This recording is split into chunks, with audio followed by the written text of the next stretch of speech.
90% of producers make this mistake, and I don't want you to be one of them. So let's deep dive into the ways that we can fix this or adapt our production styles into making a way around this problem. So, every sound needs its own space. But what does that mean in regards to EQ? Let's look at a common mistake which seems correct on the surface, but can only lead to more problems down the line. Many times we see producers take this message to heart and their EQs look a little bit like the one above. Sure, it looks great, but it doesn't sound natural. Think of an orchestra.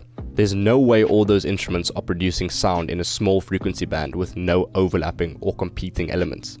There has to be overlapping. That's what makes music. In this times of overlapping, the ear uses volume to distinguish the competing sounds from one another. We typically focus on the instrument that is louder or the loudest. This can be used to our advantage because we can control the focus of the mix without over-processing our EQs. Using steep filter slopes might look or sound good in solo mode, but it often sounds unnatural when you combine it with other elements in the mix. Steep cuts don't allow enough overlapping between sounds. You might also find that instruments sound weak or thin at the bottom and very dull and lifeless at the top. So let's look at what we can do to fix this problem.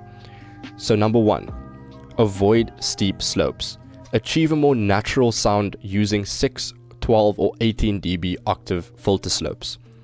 Number 2, create less overlapping by choosing and designing sounds that stay clear of one another. Think of a wave-shape octave stereo space.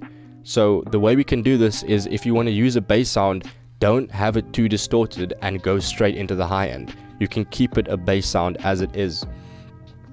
Number 3, volume is your best tool to create separation in the mix. Reach for this before the EQ. So when you're doing your mix down, you first want to get the volumes adjusted right before you start going and fine-tuning and surgically removing certain frequencies from the mix. It's the best way to do it. But keep in mind, there are going to be times steep filter slopes do make sense.